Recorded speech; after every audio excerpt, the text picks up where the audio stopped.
सफर जारी रखिए, इम्तहान अभी बाकी है। सफर जारी रखिए, इम्तहान अभी बाकी है। अभी तो कुछ ही नाम हुआ है मेरे दोस्त आपका, अभी आपकी पूरी पहचान बाकी है। अभी आपकी पूरी पहचान बाकी है। जी हाँ दोस्तों, यदि आपको अपनी पहचान बनानी है, अपनी मंजिल पानी है, तो मेहनत जारी रखना ही पड़ेगा, सफर जारी रखना ही पड़ेगा।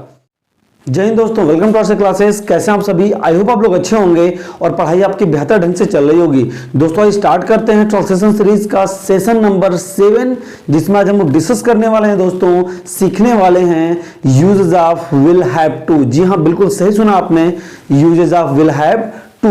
तो सेशन में अंत तक जरूर बने रहिएगा। और हाँ दोस्तों, कमेंट बॉक्स में कमेंट करके जरूर बताइएगा कि आपकी वीडियो कैसी लगी। तो आइए बिल्कुल देर न करते हुए आज की वीडियो को हम लोग स्टार्ट करते हैं। देखिएगा ध्यान से दोस्तों, ट्रांसलेशन सीरीज चल रही है हम लोगों की और आज हम लोग सीखने वाले हैं क्या, uses of will have to. क्या सीखने वाले हैं?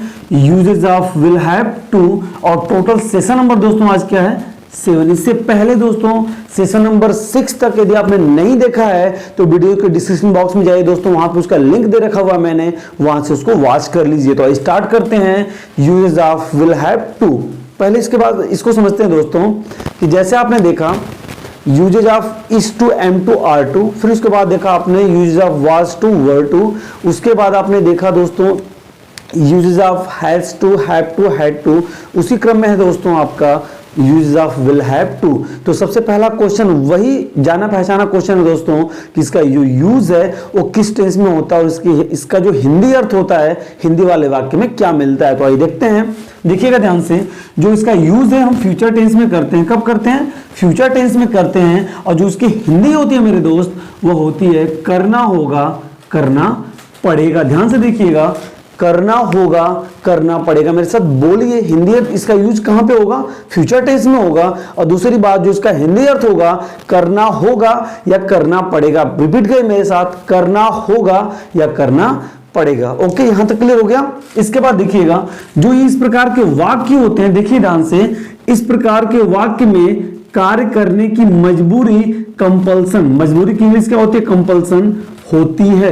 अर्थात जब इस प्रकार का आप सेंटेंस लिखेंगे जिसमें आपको हिंदी में मिलेगा दोस्तों करना होगा या करना पड़ेगा, तो वहां पर दोस्तों कार्य की बाध्यता को शो किया जाता है, दिखाया जाता है, कार्य की मजबूरी को दिखाया जाता है, कार्य के कंपल्सन को दिखाया जाता है। तो आई होप क्लियर होगा यहां पर दोस्तों। जब आपका क्लियर है, इस प्रकार से क्लियर करते हैं, जैसे मैं स्कूल जाऊंगा, नॉर्मल सेंटेंस है, यहां पे कोई कंपल्सन नहीं, बट हमने कहा कि मुझे स्कूल जाना होगा या मुझे स्कूल जाना पड़ेगा।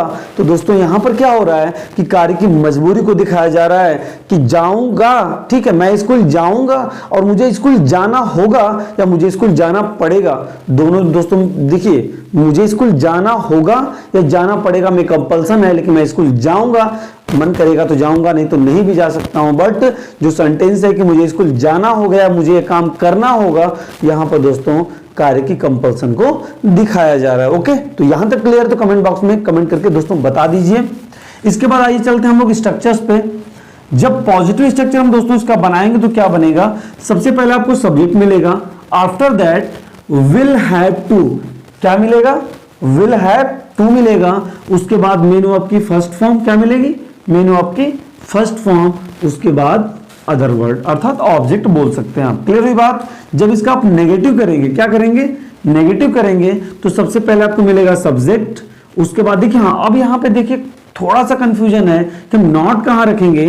तो आप ना तो टू के बाद नॉट रख सकते हैं, तो हैव के बाद रख सकते हैं, सीधा आप नॉट कहाँ रखेंगे? विल के बाद रखेंगे। तो क्या मिला आपको कि subject will not have to, subject will not have to, मेनू आपकी फर्स्ट फॉर्म, अदर वर्ड। यहां तक क्लियर हो गया। अब आइए हम लोग जरा इंट्रोगेटिव की चर्चा कर लेते हैं। तो जैसे दोस्तों इंट्रोगेटिव बनता है तो क्या हेल्पिंग ऑफ टाइप से बनता है और दूसरा WH वर्ड टाइप से बनता है। तो जब हेल्पिंग ऑफ टाइप से हम बनाएंगे तो सीधा जो विल है दोस्तों इसको बाहर लेके चले आएंगे। अर्थात आपको सबसे पहले क्या मिला? विल, उसके बाद सब्जेक्ट, हैव टू, मेनू आपकी फर्स्ट फॉर्म, अदर वर्ड और लास्ट में क्वेश्चन मार्क। क्लियर हुई बात? इसका नेगेटिव करना होगा, ये तो पॉजिटिव था ना, इसका नेगेटिव करना होगा। अब सब्जेक्ट के बाद नॉट लगा दीजिएगा। क्या करेंगे आप? सब्जेक्ट के बाद नॉट लगा देंगे। Is that clear? Comment section में बताते रहिए दोस्तों कि आपको यहां तक समझ में आया कि नहीं आया। अब आइए WH वर्ड पे चलते हैं।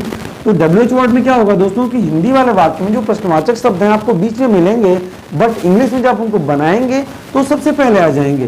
तो WH वर्ड हो गया सबसे पहले स्टार्टिंग में, उसके बाद विल, फिर सब्जेक्ट। देखिए पूरा स्ट्रक्चर हेल्पिंग ऑफ टाइप का ही हो जाएगा, बस अंतर कहाँ पे है कि आपको विल के पहले अर्थात जो आपका हेल्पिंग वर्ब अर्थात जो विल है उसके पहले आपको WH वर्ड पुट अप कर देना। ओके, तो WH word will, subject, had to, मेनो की फर्स्ट फॉर्म, अदर वर्ड और लास्ट में question mark. Is that clear?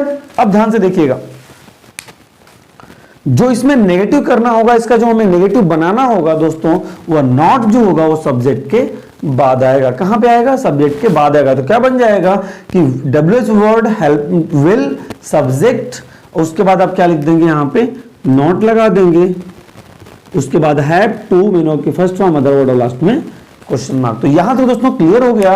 तो कमेंट सेक्शन बताइए, उसके बाद हम लोग एग्जांपल्स पे चलेंगे। ओके, तो यहां तक क्लियर है? कमेंट सेक्शन बताइए क्लियर हो गया, और फिर आगे चलते हैं। देखिएगा ध्यान से, जो पहला एग्जांपल है, पहला एग्जांपल है मुझे गिटार बजाना पड़ेगा। भाई बजाऊंगा नहीं, बजाना पड़ेगा अर्थात कंपल्सन को दिखा रहा है। तो सबसे पहले मुझे की अंग्रेजी देखिएगा ध्यान से, यहां पे हम बनाते हैं इसको। सबसे पहले मुझे की अंग्रेजी क्या हो जाएगी? आई सब्जेक्ट हो गया। इसके बाद पूरा आप लिखिए will have to, I will. देखिए जो स्ट्रक्चर मैंने यहां पे लिखा, अगर इस पे चलेंगे तो गलत नहीं होगा। सिंपल सेंटेंस है, पॉजिटिव सेंटेंस का। तो मुझे के बाद विल हैव टू आपको रखना है, इसके बाद सीधा मेन ऑफ की फर्स्ट फॉर्म। तो बजाना, तो I will have to play, क्या बजाना पड़ेगा भाई? गिटार बजाना पड़ेगा। ठीक, तो I will have to play guitar. Okay, confirm हो गया? सेकंड की हम बात कर रहे हैं, नेगेटिव होगा शायद मेरे हिसाब से, देखिएगा ना। हाँ, राम को स्कूल नहीं जाना पड़ेगा। तो सबसे पहले हम क्या लिखेंगे? राम।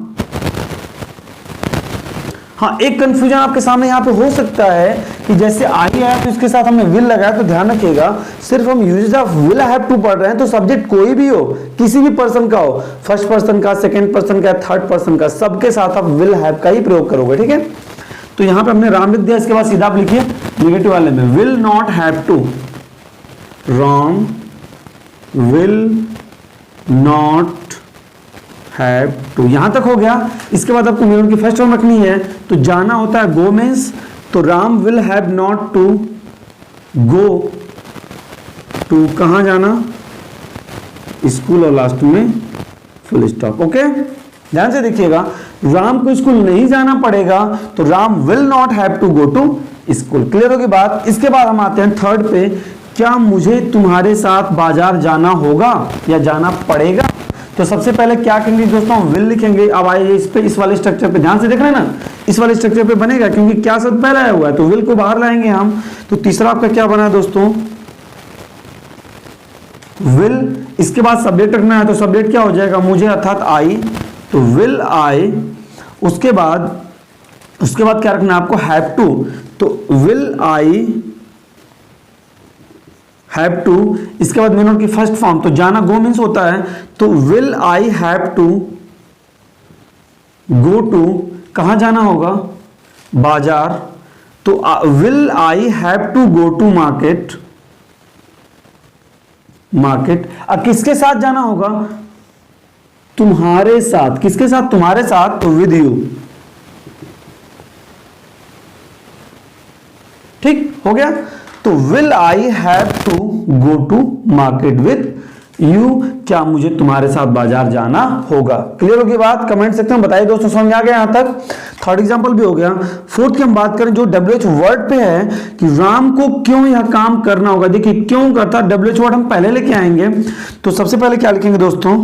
देखिएगा, क्यों की अंग्रेजी वाई हो जाएगी। उसके बाद विल, उसके बाद सब्जेक्ट रखना है, तो सब्जेक्ट यहां पे राम है, तो why will Ram, why will Ram. उसके बाद देखिए सब्जेक्ट हो गया आपका। अब यहां पर हैव टू लिखेंगे, तो why will Ram have to. अब देखिए मेनो की फर्स्ट फॉर्म रखना है आपको, तो करना, डू मीन्स क्या होता है? करना। तो why will Ram have to do, करना डू मीन्स हो गया। तो why will Ram have to do free account this work, this work और लास्ट में क्या लग जाएगा, क्वेश्चन मार्क। तो यहां तक क्लियर हो गया। अब देखिए इस पे हमें दो सेंटेंस अब नीचे दिया हुआ है नेगेटिव है, तो नेगेटिव में बस आपको क्या करना होगा, एक है आपका है WH वर्ड का और एक है हेल्पिंग वर्ब का, और नेगेटिव आप में नॉट लगाना कहां होगा दोस्तों, सीधा सब्जेक्ट के बाद लगाना होगा, जैसे यहां पे मैंने आपको बताया हुआ है। तो ये दो एग्जांपल जो हैं, example number 5 and example number 6 आपके होमवर्क हैं, आप इन्हें दोस्तों कमेंट सेक्शन में अभी टाइप करके बताइए, प्रॉमिस करके बताएंगे अभी ना, बताइए जल्दी। अर्थात 1 से लेकर के 4 तक मैंने आपको बता दिया, एक पॉजिटिव पे, एक नेगेटिव पे, एक WH वर्ड पे, अर्थात एक हेल्पिंग वर्ड और एक आपका WH वर्ड पे। तो आई होप यहां तक आपने क्लियर कर लिया होगा कि विल हैव टू किस टेंस में यूज किया जाता है, इसकी हिंदी क्या होती है, इसके स्ट्रक्चर्स कैसे होते हैं, और इनको जो इनकी से रिलेटेड ट्रांसलेशन होता है हिंदी टू इंग्लिश हम कैसे ट्रांसलेट करते हैं। तो आई होप दोस्तों यहां तक आपका क्लियर हो गया होगा और आपको ये वीडियो समझ में आई होगी।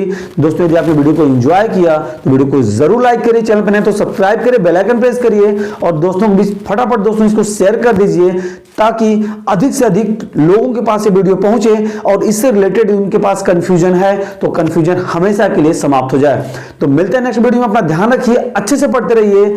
जय हिंद, वंदे मातरम।